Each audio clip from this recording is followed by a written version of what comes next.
Felt amazing to be back on set, reconnecting back with friends, obviously, and with the people, with the crew. Felt good. I knew it was going to be a long journey too. We had plans to travel to Jordan, come back, and it was a long shoot. But I was excited to be back at it, back at work, have that consistency back in my life again. And I had a well-deserved break before we started back on this movie, so I felt energetic enough to get going. It's special to be a part of it. It's special to see the transition of everything, because I think in the beginning I couldn't imagine 3 films and how I'd feel doing 3 films. So to be at the end, it's just it's real surreal. My first day was with Oscar, and we were on the Falcon. Great set to be on because we've been on that set quite a lot. So there was a nice feeling, a feeling of home when it came to that.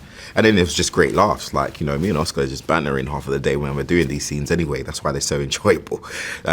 So we were just going back and forth, getting updates as to what's happening with everybody's lives. And it felt like a really loose, enjoyable, kind of easy day, you know, before we start getting into like the meaty scenes and the action sequences. Yeah, they're closer than ever. They've been around each other for consistent time now. Whereas before, there's always something that would happen, Poe would go off, film would go off, or whatever. And now they get to really establish their friendship, you know, on a solid foundation. There are clashes too. You know, Finn and Poe aren't always, they don't always agree. But there's a nice natural bond that they have that survives all of the ups and downs. So exciting. I mean, I never felt like we were in legit Star Wars until like we had that trio, the trio dynamic going on, until it was like really an ensemble. So like now we're in the Star Wars, like the George Lucas energy, you know, and that felt really cool to have these guys to jump off most of the scenes. I don't know why production decided to film out there. Last time I filmed out there was Abu Dhabi, but I know we needed the desert, so they took us out to Jordan, which was a cool experience. I'd never been before. It was nice to have practically the set there, which I think was very important, especially with speed of chase and big crowd scenes that we've had out there. So it was definitely for the aesthetics. I think it was something that was important for those guys. But you know, they booked my ticket and I just go.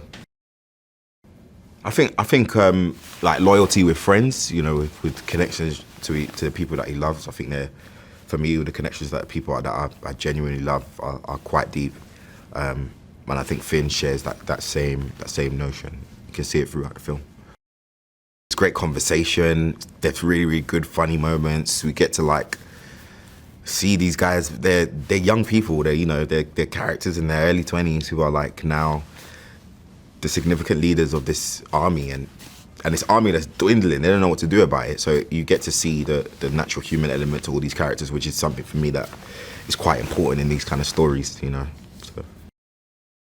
Hi there, so did you like the video? Well, stay with me as I have a bonus, if somewhat controversial, behind-the-scenes movie fact for you. D.W. Griffith, a pioneering Hollywood film director, is credited with using the first close-up, the long shot, the fade-out and other film techniques in his 1915 groundbreaking and highly racist film, The Birth of a Nation, aka The Klansman.